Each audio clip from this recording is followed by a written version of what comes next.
손님 팔찌랑 목걸이 합쳐서 500만원입니다. 일시불로 도와드릴까요? 네, 일시불요. 손이 미세하게 떨렸습니다. 하지만 저는 당당히 카드를 내밀었습니다. 제 카드가 아닙니다.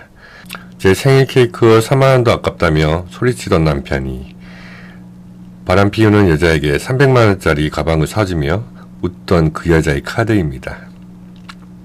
띠링!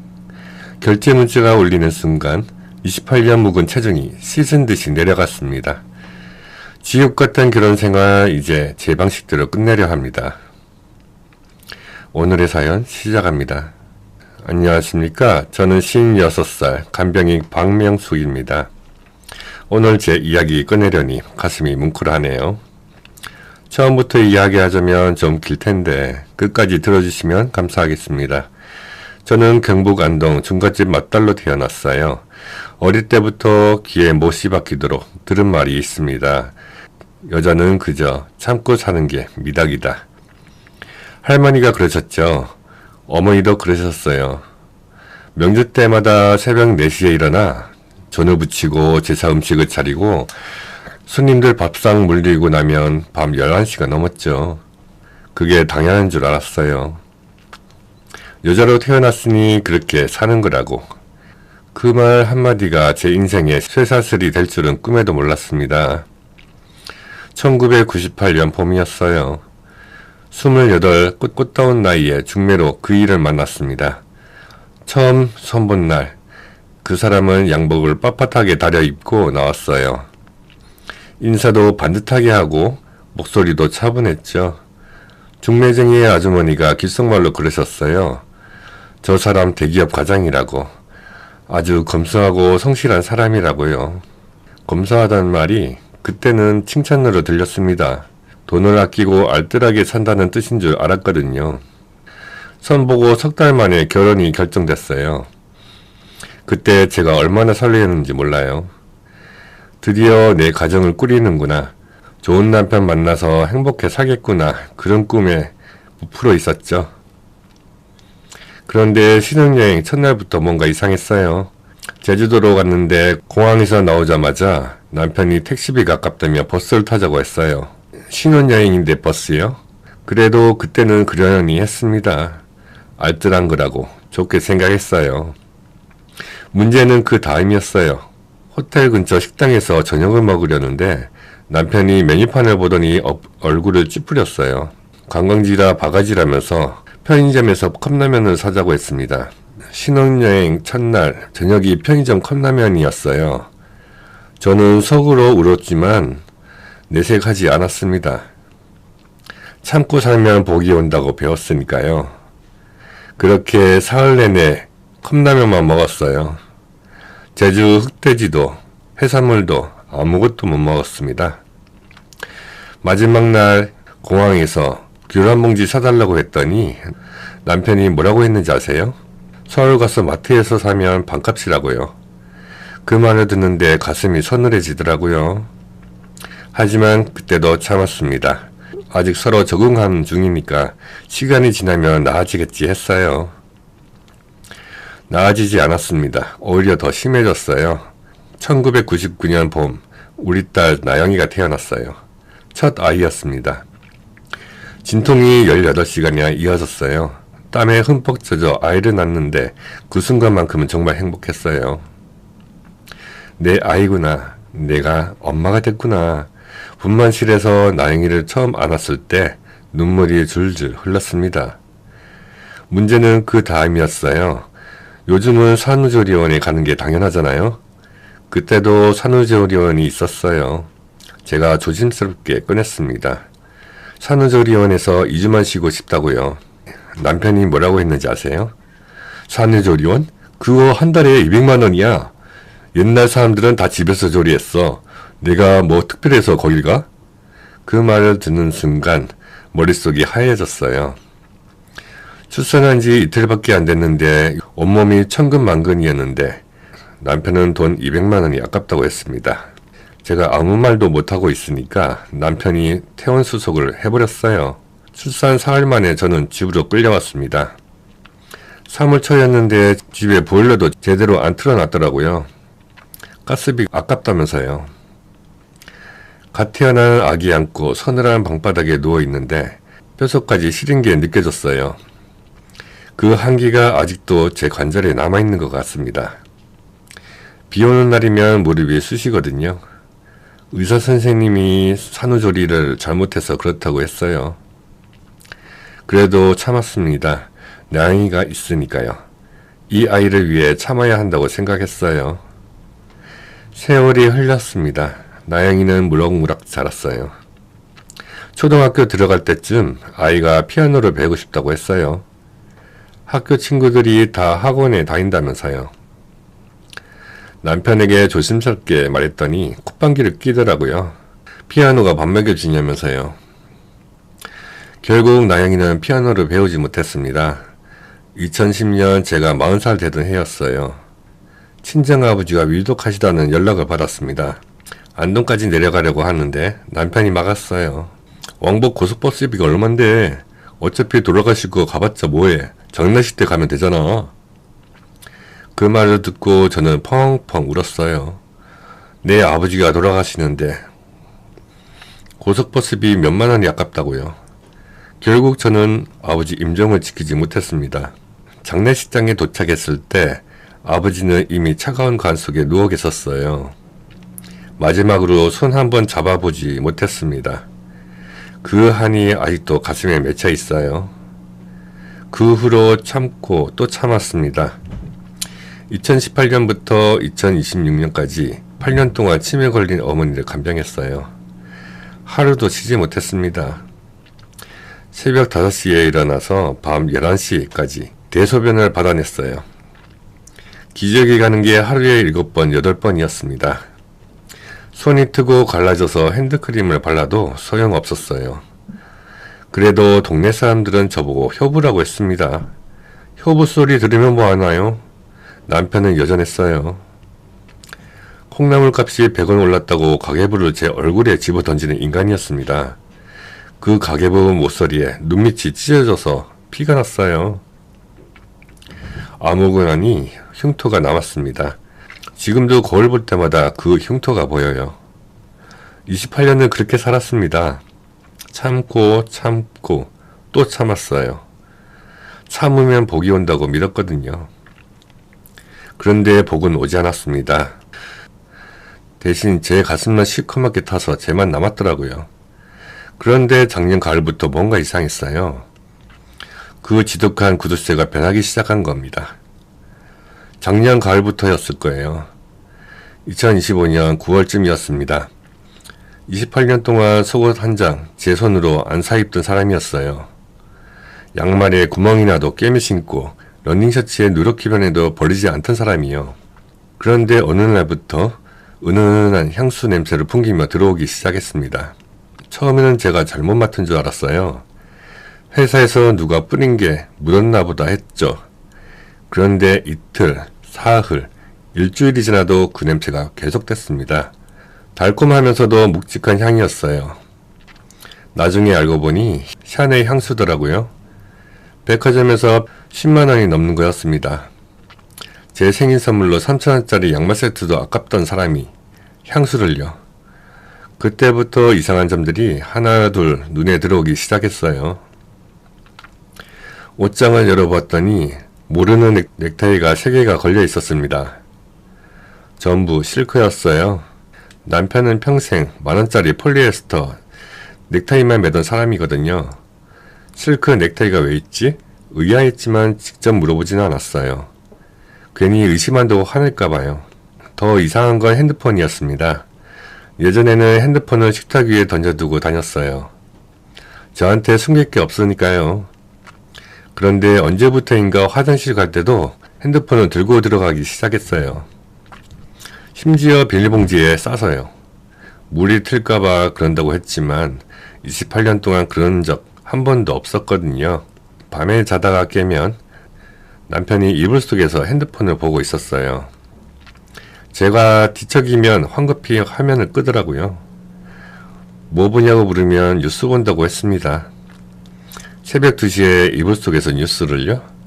55 먹은 양반이 그런 꼴이 참 우습기도 하고 기가 막혔어요. 10월쯤이었을 거예요. 남편 양복 주머니에서 영수증 한 장이 나왔습니다. 청담동 이탈리안 레스토랑이었어요. 2인 세트 메뉴 18만원. 저는 남편이랑 외식 한번 해본 적이 없어요. 결혼기념일에도 집에서 라면 끓여 먹었거든요. 그런데 18만원짜리 레스토랑이라니 누구랑 갔을까? 가슴이 덜컹 내려앉았지만 그때도 참았습니다. 확실한 증거가 없으니까요. 그렇게 석 달이 흘렀어요. 의심은 점점 커졌지만 저는 모른 척 했습니다.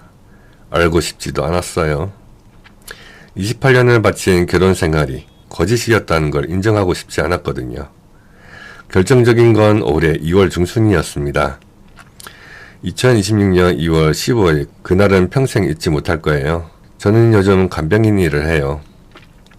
시어머니 돌아가시고 나서 뭐라도 해야겠다 싶어서 시작했죠. 그날도 강남 쪽에서 간병일을 마치고 집에 가는 길이었어요. 압구정 현대백화점 앞을 지나는데 익숙한 차 한 대가 서더라고요. 우리 집 차였어요.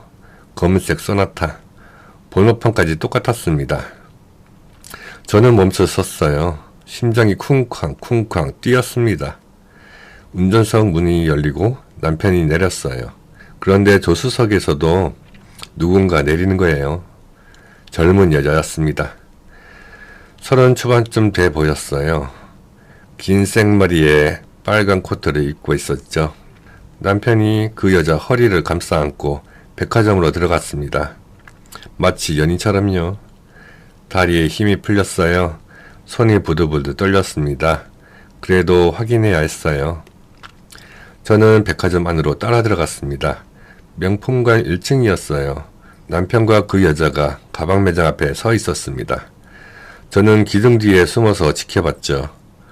유리창 너머로 다 보이더라고요. 여자가 가방을 하나 들어 보였어요. 남편이 고개를 끄덕였습니다. 점원이 계산대로 가방을 가져갔어요. 남편이 지갑을 꺼내 카드를 내밀었습니다. 잠시 후 점원이 영수증을 건넸어요. 저는 눈을 의심했습니다. 분명히 봤어요. 영수증에 찍힌 금액을요. 300만 원이었습니다. 제 생일 선물로 3,000원짜리 양말 세트도 아깝다던 사람이요. 제 관절염 약값 5,000원 아깝다고 보건소나 가라며 소리 지르던 사람이요. 그 인간이 300만원짜리 가방을 일시불로 긁으면서 입이 귀에 걸려 있었습니다. 그 여자 손을 잡고 웃고 있었어요. 28년 동안 저한테 한 번도 보여준 적이 없는 표정이었습니다. 그 순간 제 안에 뭔가가 툭 하고 끊어지는 소리가 들렸어요. 28년 인내심이 한순간에 무너져 내렸습니다. 아, 내 인생이 이렇게 쓰레기통에 처박히는구나. 나는 콩나물값 100원 아끼려고 세 군데 마트를 돌아다녔는데 이 인간은 바람 피우는 여자한테 300만 원을 웃으면서 쓰는구나. 28년이 이거였구나. 저는 백화점 밖으로 나왔어요. 다리가 풀려서 걸을 수가 없었습니다. 보도블럭에 주저앉았어요. 2월, 한겨울이었는데 추운 줄도 몰랐습니다. 그냥 거기에 앉아서 한참 울었어요. 지나가는 사람들이 쳐다봤지만 신경 쓸 여유가 없었습니다. 해가 질 때까지 거기에 앉아 있었어요. 온몸이 얼어붙었는데도 일어날 수가 없었습니다. 제 28년이 송두리째 무너지는 것 같았거든요. 그날 밤 집에 돌아와서 남편 얼굴을 봤어요. 아무 일 없다는 듯이 TV를 보고 있더라고요. 저한테 밥 차리라고 했습니다. 저는 아무 말 없이 밥을 차렸어요. 손이 떨려서 국을 쏟을 뻔했지만 티내지 않았습니다. 아직은 때가 아니었거든요. 저는 기다리기로 했습니다. 반드시 대갚아주겠다고. 그날 밤 이를 악물었습니다. 백화점에서 그 꼴을 목격한 뒤로 2주가 흘렀어요. 저는 아무것도 모른 척 살았습니다. 밥 차리고 빨래하고 청소하고 28년 동안 해온 대로요. 하지만 속으로는 매일 밤 이를 갈았어요. 언젠가 기회가 오면 반드시 대갚아 주겠다고요. 그 기회가 생각보다 빨리 찾아왔습니다. 2026년 3월 2일 제 56번째 생일 아침이었어요. 아침에 눈을 떴는데 남편은 이미 일어나 식탁에 앉아 있었습니다. 저는 혹시나 하는 마음으로 부엌에 가봤어요. 미역국 냄비가 있을까 싶어서요. 아무것도 없었습니다. 28년 동안 단 한 번도 생일 아침에 미역국을 끓여준 적이 없는 사람이었지만 그래도 혹시나 했거든요. 저는 혼자 미역국을 끓였어요. 내 생일인데 내가 끓이는 미역국이라니 씁쓸했지만 이제는 익숙했습니다. 식탁에 앉았는데 남편이 국물을 후루룩 마시더니 대뜸 그러더라고요. 아, 오늘 당신 생일이지? 나이 먹고 생일 케이크는 무슨 사치냐? 술탕 덩어리 눈 아깝게 사지 마라. 그 말을 듣는데 가슴 밑바닥에서 뜨거운 게 울컥 치밀어 올랐어요. 28년 동안 케이크 한번 사준 적 없는 인간이 아깝다고요.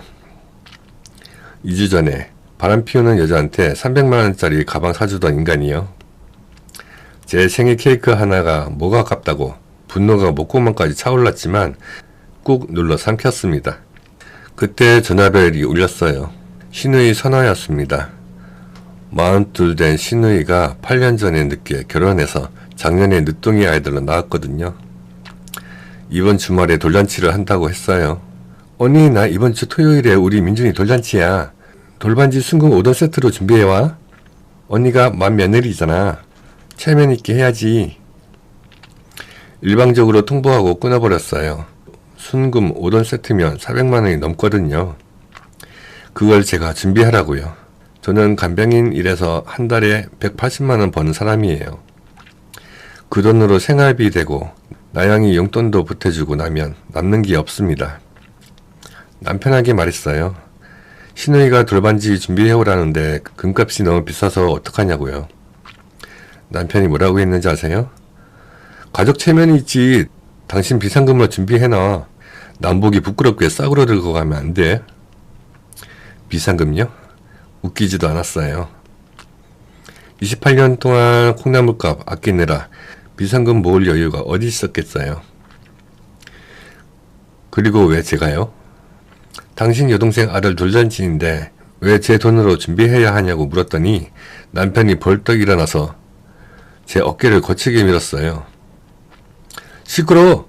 그냥 시키는 대로 해! 그러고는 외출 준비를 하더라고요. 코트를 입고 현관으로 나가는데 저는 거실에 서서 그 뒷모습을 노려봤어요. 분노로 온몸이 부들부들 떨렸습니다. 28년 동안 참고 참았는데 이제는 정말 한계였어요. 그때였어요. 남편이 현관에서 구두를 신다가 몸을 숙였는데 코트 주머니에서 뭔가 툭 떨어졌습니다. 작고 검은 카드였어요. 남편은 못 봤는지 그냥 문을 열고 나가버렸어요. 저는 천천히 현관으로 걸어갔습니다. 심장이 쿵쿵 뛰었어요. 몸을 숙여 그 카드를 주었습니다. 검은색 신용카드였어요. 백화점 VIP 카드. 카드 앞면에 이름이 새겨져 있었습니다. 이효리. 백화점에서 봤던 그 여자. 빨간 코트를 입고 300만원짜리 가방 받아가던 그 상간녀 이름이었어요. 손끝이 사정없이 떨렸습니다. 왜 남편 주머니에 이 여자 카드가 있는 거지? 바람 피우면서 여자 카드까지 들고 다니는 거야? 분노와 허탈감이 뒤섞여 머릿속이 하얘졌어요. 한참을 현관에서 서 있었습니다. 손에 쥔 검은 카드를 내려봤어요. 이효리, 그 이름, 석자가 눈에 불을 켜더라고요. 두려웠어요. 그 카드를 써버리면 어떻게 될까? 그 여자가 신고하면 어쩌지? 남편이 알면 어떻게 될까? 온갖 생각이 머릿속을 스쳐 지나갔습니다. 하지만 더 크게 다가온 건 분노였어요.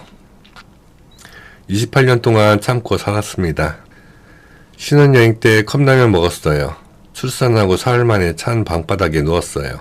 친정아버지 임종도 못 지켰어요. 8년 동안 시어머니 대소변 받아냈어요. 콩나물값 100원 비싸다고 가계부를 얼굴에 맞았어요. 그런데 이 인간은 바람 피우는 여자한테 300만원짜리 가방을 웃으면서 사줬어요. 제 생일 케이크 하나는 아깝다면서요. 돈은 이렇게 살 수 없었습니다. 별이가 제 심장을 때렸어요. 그래, 당신이 좋아하는 그 여자 카드로 당신 체면 한번 제대로 세워줄게. 신의 돌잔치 금반지 그 여자 카드로 긁어버릴 거야. 저는 그 검은 카드를 꽉 쥐었습니다. 손에 힘을 주니까 오히려 떨림이 멈추더라고요. 두려움이 사라지고 차가운 확신만 남았어요. 28년 만에 처음으로 제가 주도권을 쥐는 느낌이었습니다. 복수의 기회가 제 손 안에 들어왔어요. 저는 그 카드를 지갑 깊숙이 넣어두었습니다. 이제 토요일만 기다리면 됐어요. 신의 아들 돌잔치. 그날이 바로 28년 한을 푸는 날이 될 거였습니다. 토요일이 밝았습니다. 2026년 3월 7일 신의 아들 민준이 돌잔치의 날이었어요. 아침에 눈을 뜨는데 가슴이 두근거렸어요. 두려움 반 기대 반이었습니다. 오늘 내가 정말 해낼 수 있을까? 손이 떨렸지만 이를 악물었어요. 남편은 아침 일찍 먼저 나갔습니다. 연회장 세팅 도와준다면서요. 평소에는 손가락 하나 까딱 안 하던 인간이 신의 일에는 부지런히 하더라고요. 저는 천천히 준비했어요. 옷장에서 제일 깨끗한 옷을 꺼내 입었습니다. 오늘만큼은 초라해 보이기 싫었거든요. 집을 나서기 전에 지갑을 열어봤어요. 검은 카드가 그대로 있었습니다. 이유리. 그 이름을 보는데 심장이 쿵쿵 뛰었어요. 정말 이걸 긁어버릴 거야? 스스로에게 물었습니다. 그래, 할 거야. 대답하고 나니까 마음이 단단해졌어요. 돌잔치 가기 전에 동네에서 제일 큰 금방에 들렀습니다. 종로에 있는 오래된 금방이었어요. 30년 넘게 장사한 곳이라 금값이 정직하기로 유명했거든요. 문을 열고 들어가니까 금빛 조명 아래 반짝이는 금붙이들이 진열되어 있었어요. 순금 목걸이, 팔찌, 반지, 돌반지 세트. 눈이 부시더라고요. 저는 평생 금붙이 하나 제대로 못 해본 사람이에요. 결혼할 때 시어머니가 준 얇은 금반지 하나가 전부였는데 그것도 10년 전에 생활비 없어서 팔아버렸거든요. 점원 아주머니가 다가왔어요. 뭘 찾으시냐고요. 저는 생전 처음으로 당당하게 말했습니다. 제일 좋은 걸로 다 보여주세요. 돌반지 세트 순금으로요. 점원 아주머니가 눈을 동그랗게 뜨더니 진열장을 열었어요. 순금 99.9% 돌반지 세트를 꺼내 보여줬습니다. 반지, 팔찌, 목걸이가 한 세트였어요. 아기 손목에 찰랑찰랑 걸릴 작은 금팔찌가 햇살처럼 빛났습니다. 예쁘더라고요. 이걸로 할게요. 그런데 저기 얼음팔찌도 보여주세요. 점원 아주머니가 다시 진열장을 열었어요. 굵직한 순금 팔찌들이 줄줄이 걸려 있었습니다. 저는 그 중에서 제일 묵직해 보이는 걸 골랐어요. 손목에 차보니까 금빛이 제 거뭇한 피부 위에 반짝거렸습니다. 28년 동안 고생한 손목이었어요. 물 빠지고 트고 갈라졌던 손목, 그 위에 순금 팔찌가 올라가니까 눈이 핑 돌더라고요. 손님, 이 두 개 합치면 500만원 나옵니다. 일시불로 하시겠어요? 500만원. 제 간병인 월급 세다치였어요. 평생 그렇게 돈을 한 번도 써본 적이 없었습니다. 손이 떨렸어요. 하지만 저는 지갑에서 검은 카드를 꺼냈습니다. 일시불요. 카드를 내미는 손끝이 사시나무처럼 떨렸어요. 점원 아주머니가 카드를 받아 기계에 긁었습니다. 2초, 3초, 5초.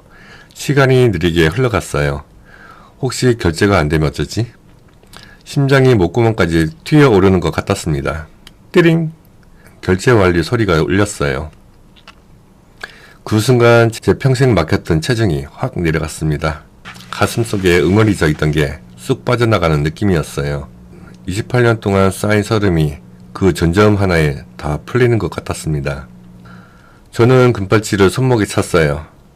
돌반지 세트는 예쁜 상자에 포장해 달라고 했습니다. 금은방을 나서는데 발걸음이 얼마나 가볍던지요.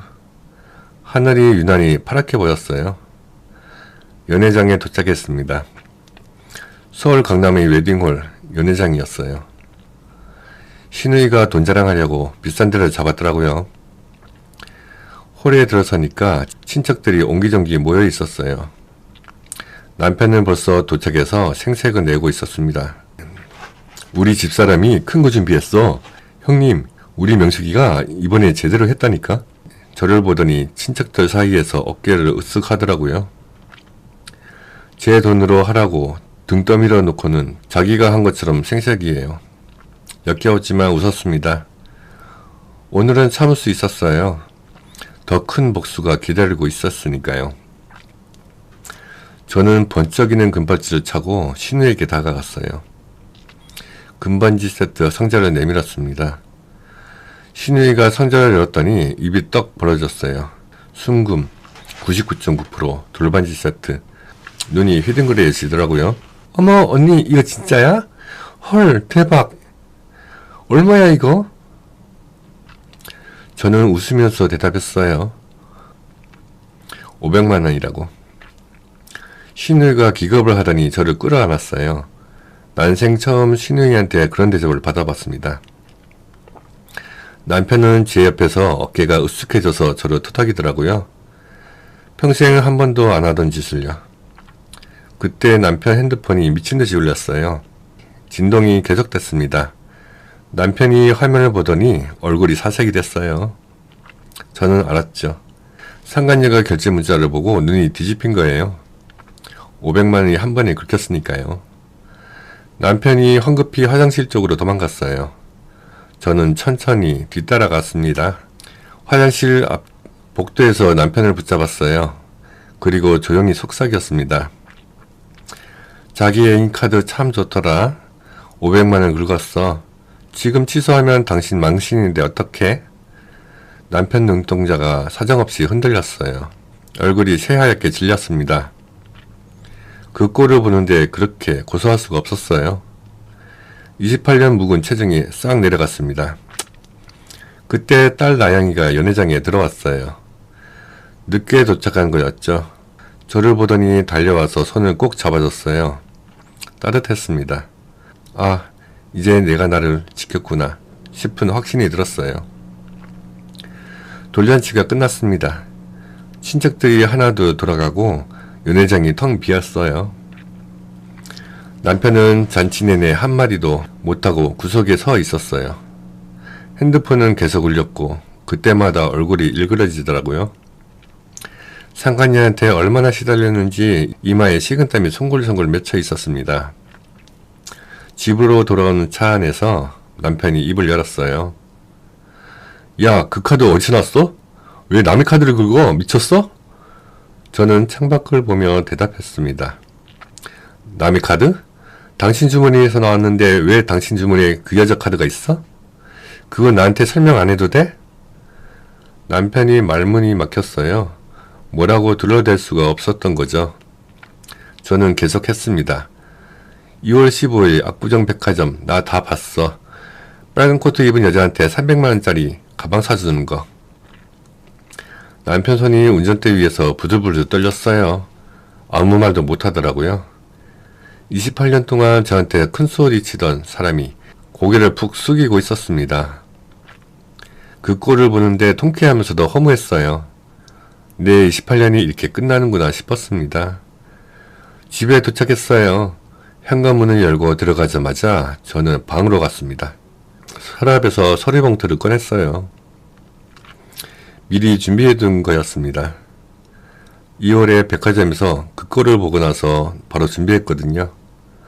협의이혼 서류였습니다. 식탁에 서류를 펼쳐놨어요. 남편이 거실로 들어왔습니다. 서류를 보더니 눈이 희둥그레졌어요. 도장 찍어. 안 그러면 이 카드 내역이랑 바람 피운 거 회사랑 시댁에 싹 다 뿌릴 거야. 평소 같으면 고래고래 소리를 질렀을 사람이에요.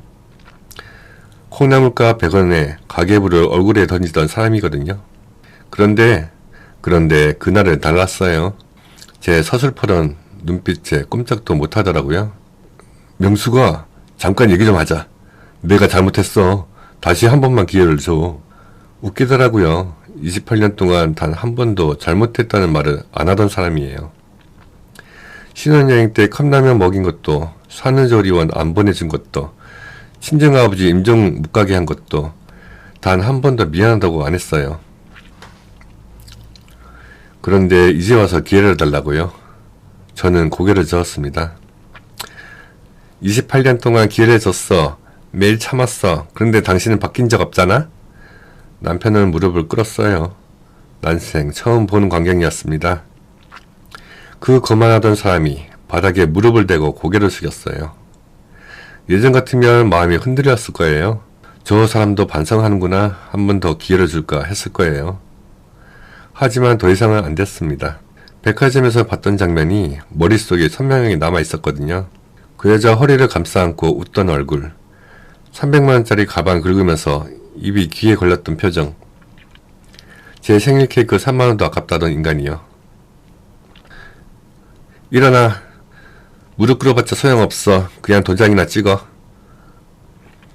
남편은 결국 도장을 찍었어요. 손이 떨려서 인주가 삐뚤게 묻었지만 상관없었습니다. 저는 그 서류를 봉투에 넣었어요. 28년 결혼 생활의 마침표였습니다. 그날 밤 저는 딸 나영이에게 전화했어요.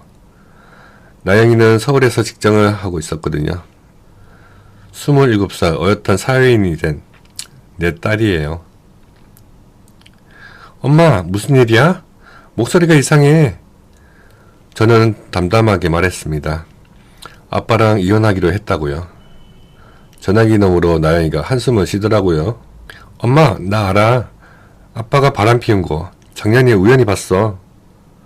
나영이도 알고 있었어요. 작년 가을에 강남에서 아빠 차를 봤다고 했어요. 옆에 모르는 여자가 타고 있어서 이상하다가 싶었는데 차마 말을 못 꺼냈대요. 저한테 상처 줄까봐요. 눈물이 왈칵 쏟아졌어요. 내 딸이 그걸 알면서도 혼자 소가리를 했구나 싶으니까 가슴이 미어졌습니다. 엄마, 잘한 거야. 이제 엄마 인생 살아. 나 엄마 편이야? 그 말을 듣는데 28년 동안 짓눌렸던 어깨가 조금 펴지는 느낌이었어요. 내 딸이 내 편이라고 해주니까 무섭지 않았습니다. 혼자가 아니구나 싶었어요. 이혼 서류는 일주일 뒤에 처리됐어요. 2026년 3월 15일 저는 공식적으로 이혼한 여자가 됐습니다. 56세 28년 결혼 생활이 끝이었어요. 이혼하고 보름이 지났어요. 저는 작은 원룸으로 이사했습니다. 서울 외곽 작은 동네, 월세 45만원짜리 방이었어요. 햇볕이 잘 드는 남향이라 마음에 들었습니다. 창문 앞에 작은 화분 하나 놓았어요. 노란 수선화가 피어있는 화분이에요. 꽃집 앞 지나가다가 예뻐서 샀거든요. 5,000원이었어요. 28년 동안 꽃 한 송이 사본 적 없었는데 이제는 내 마음대로 살 수 있더라고요. 처음 며칠은 적응이 안 됐어요.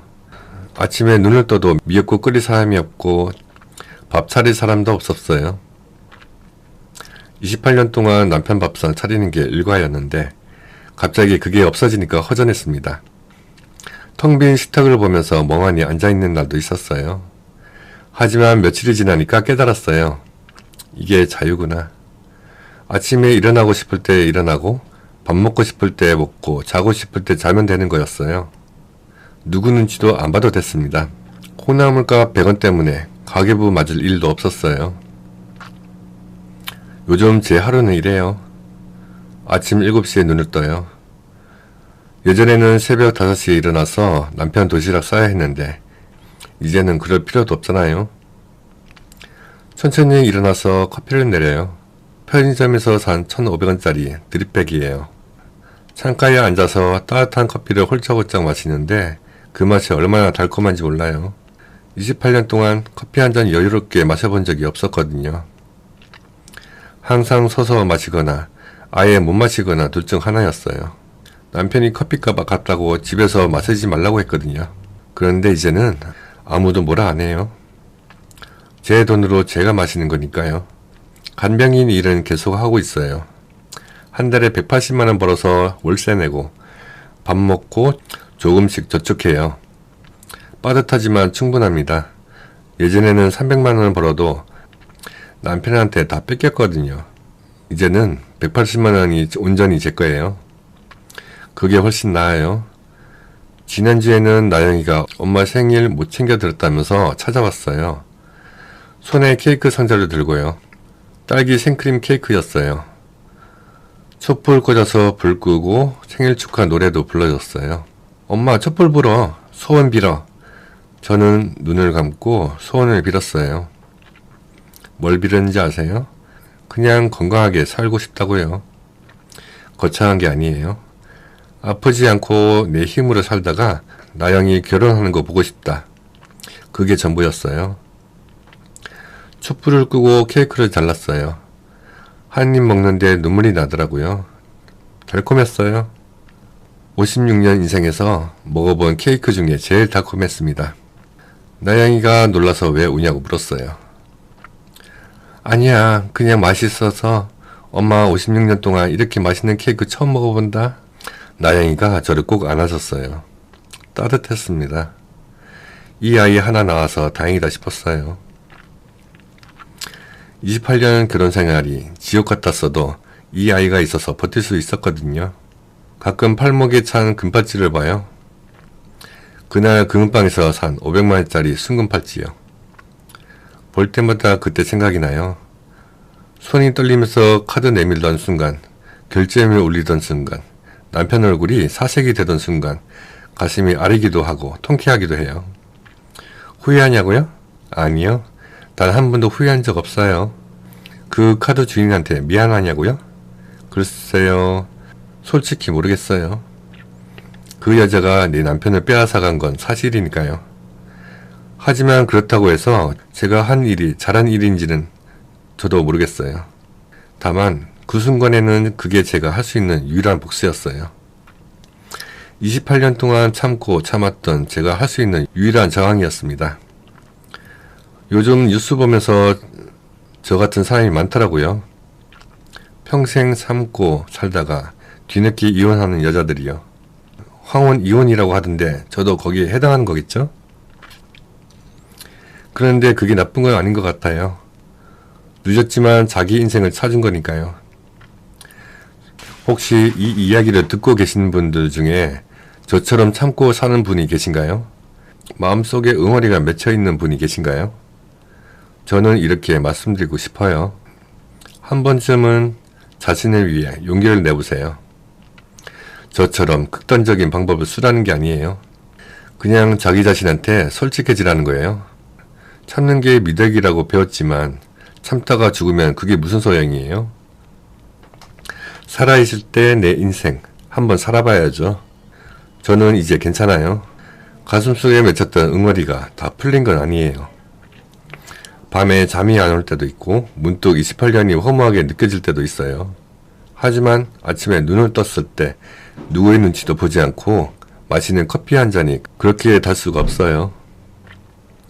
56세 늦었다고 생각할 수도 있어요.